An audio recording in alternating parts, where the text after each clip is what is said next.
Oi, gente. Meu nome é Marta Rembe, eu sou médica neuropediatra. Trabalho muito com neurodivergência, vou explicar um pouquinho o que é isso depois. E eu estou vindo aqui hoje para trazer um assunto muito importante. E eu espero que esse vídeo chegue em vocês, porque esse assunto talvez seja um dos assuntos mais importantes do momento, tá? E essa importância, ela ressurgiu depois da série Adolescência, que eu acredito que alguns tenham visto, que alguns não tenham visto, que muitos pais tenham assistido e falado, mas todo mundo já ouviu falar dessa série, né? Que é uma série em que um menino comete um crime e depois, quando a gente vai assistindo a série, a gente vê que ele cometeu aquele crime porque ele sofria bullying. Então, o assunto hoje é bullying, tá?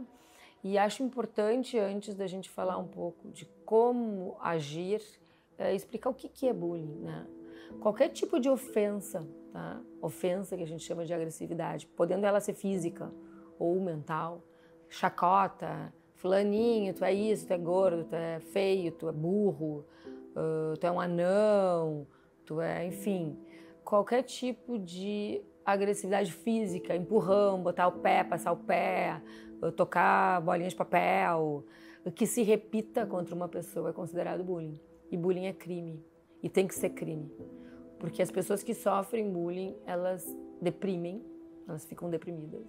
E elas podem ser capazes de cometer grandes atrocidades contra elas e contra outros, tá? Essa é a importância da gente entender o porquê que o bullying é crime. Porque para a pessoa que está causando o bullying, às vezes ela não se dá conta do tamanho da ofensa. Para a pessoa que está recebendo o bullying, aquilo às vezes é uma facada e leva ela a ter atitudes impulsivas, não pensadas e que acabam ferindo a ela mesma ou a outras pessoas, tá?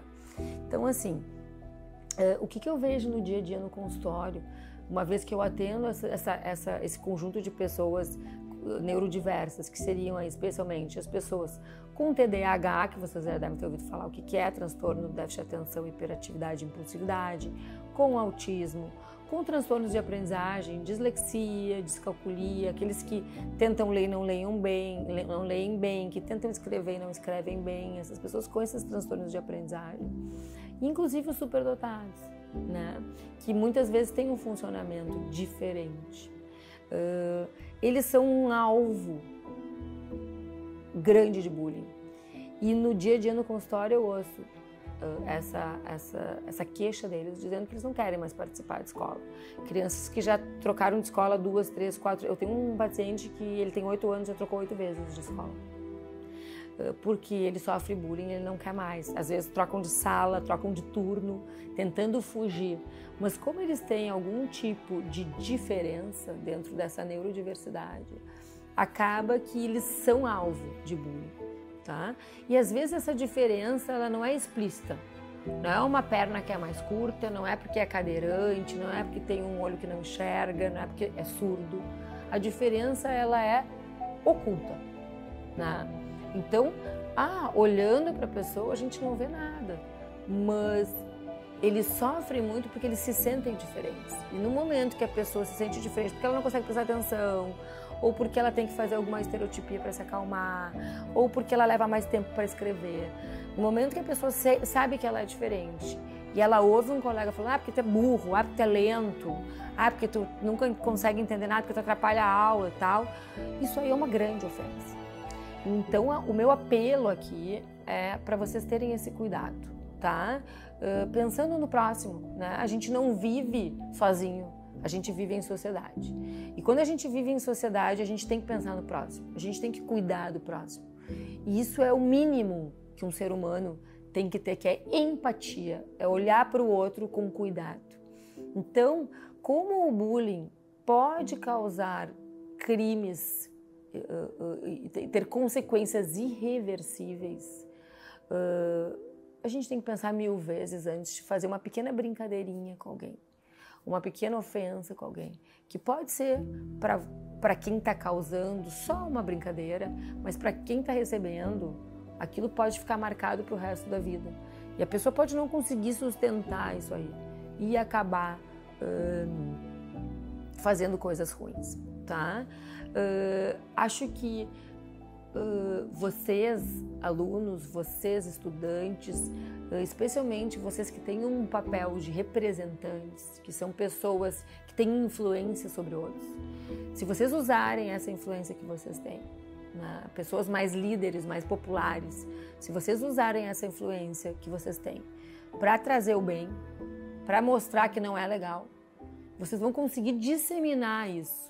E o índice de bullying, consequentemente de depressão, de afastamento escolar e de crimes vai diminuir barbaramente, né? Então, assim, pega esse papel que você tem como uma pessoa popular em sala de aula e fala, olha só, fulano, não faz assim, não é legal, tá? Não precisa ser, não tô pedindo para ser super amigo da pessoa que você acha diferente, tá? Mas tô pedindo para você cuidar, para não atingir, para não ofender. Porque cada um sente de uma forma diferente, né? A gente não sabe o que cada um carrega dentro de si. E no momento que a gente não sabe isso, a gente não pode, a gente não tem o direito de imprimir esse tipo de ofensa nessas pessoas, tá bom?